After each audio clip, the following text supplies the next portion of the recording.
आज का पहला पाठ उत्पत्ति ग्रंथ अध्याय 2 पद संख्या 7 से 9, अध्याय 3 1 से 7। प्रभु ने धरती की मिट्टी से मनुष्य को गढ़ा और उसके नथनों में प्राण वायु फूंक दी। इस प्रकार मनुष्य एक साज्यो सत्वा बन गया। इसके बाद ईश्वर ने पूर्व की ओर आदन में एक वाटिका लगाई और उसमें अपने द्वारा गढ़े इस मनुष्य को रखा। प्रभु ईश्वर ने धरती से सब प्रकार के वृक्ष उगाए जो देखने में सुंदर थे और जिनके फल स्वादिष्ट थे। वाटिका के बीचों बीच जीवन वृक्ष था और भले बुरे के ज्ञान का वृक्ष भी। ईश्वर ने जिन जंगली जीव जंतुओं को बनाया था उनमें सांप सबसे ध्रुत था। उसने स्त्री से कहा, क्या ईश्वर ने सचमुच तुमको मना किया कि वाटिका के किसी वृक्ष का फल मत खाना? स्त्री ने सांप को उत्तर दिया, हम वाटिका के वृक्षों के फल खा सकते हैं, परंतु वाटिका के बीचों बीच वाले वृक्ष के फलों के विषय में ईश्वर ने यह कहा, तुम उन्हें नहीं खाना, उनका स्पर्श तक नहीं करना, नहीं तो मर जाओगे। सांप ने स्त्री से कहा, नहीं, तुम नहीं मरोगे। ईश्वर जानता है कि यदि तुम उस वृक्ष का फल खाओगे तो तुम्हारी आंखें खुल जाएंगी, तुम्हें भले बुरे का ज्ञान हो जाएगा और इस प्रकार तुम ईश्वर के सादृश बन जाओगे। अब स्त्री को लगा कि उस वृक्ष का फल स्वादिष्ट है, वह देखने में सुंदर है और जब उसके द्वारा ज्ञान प्राप्त होता है तो वह कितना लुभावना है। इसीलिए उसने फल तोड़कर खाया।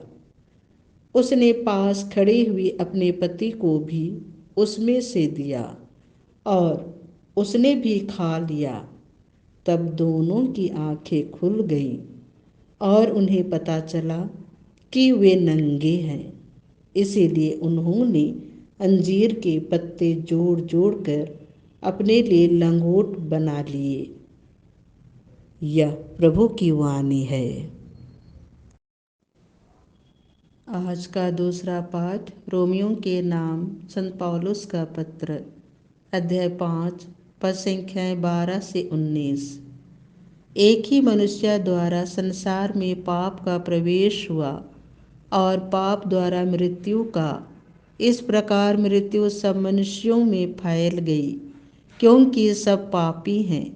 मूसा की संहिता से पहले संसार में पाप था, किंतु संहिता के अभाव में पाप का लेखा नहीं रखा जाता है।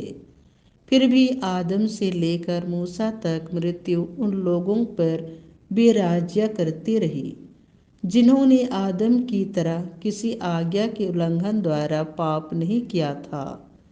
आदम आने वाले मुक्तिदाता का प्रतीक था।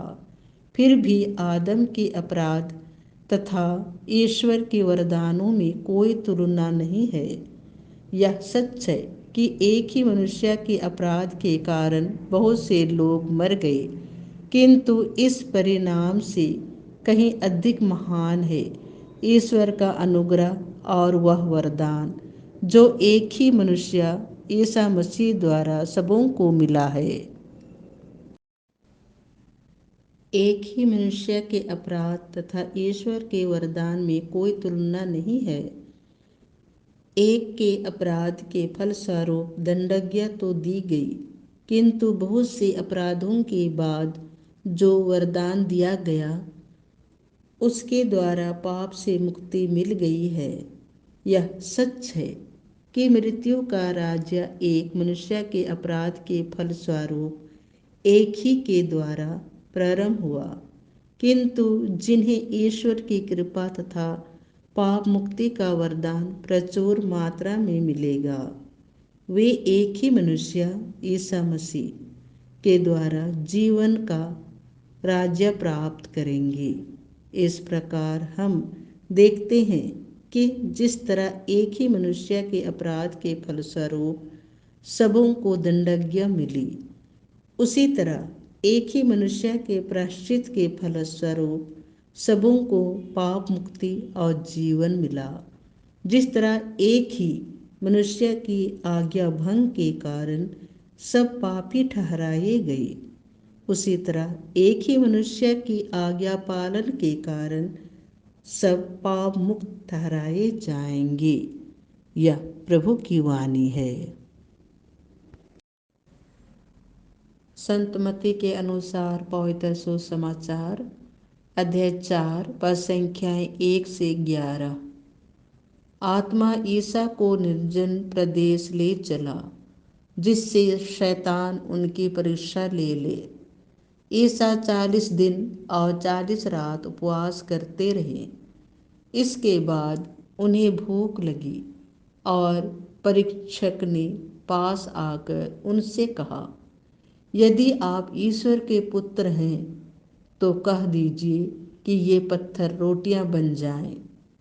ईसा ने उत्तर दिया, लिखा है, मनुष्य रोटी से ही नहीं जीता है, वह ईश्वर के मुख से निकलने वाले हर एक शब्द से जीता है। तब शैतान ने उन्हें पवित्र नगर ले जाकर मंदिर के शिखर पर खड़ा कर दिया और कहा, यदि आप ईश्वर के पुत्र हैं तो नीचे कूद जाइए, क्योंकि लिखा है, तुम्हारे विषय में वह अपने दूतों को आदेश देगा, वे तुम्हें अपने हाथों पर संभाल देंगे कि कहीं तुम्हारे पैरों को पत्थर से चोट ना लगे। ईसा ने उससे कहा, यह भी लिखा है, अपने प्रभु ईश्वर की परीक्षा मत करो। फिर शैतान उन्हें एक अत्यंत ऊंचे पहाड़ पर ले गया और संसार के सभी राज्य और उनका वैभव दिखलाकर बोला, यदि आप दंडवत कर मेरी आराधना करें तो मैं आपको यह सब दे दूंगा। ईसा ने उत्तर दिया, हट जा शैतान, लिखा है, अपने प्रभु ईश्वर की आराधना करो और केवल उसी की सेवा करो।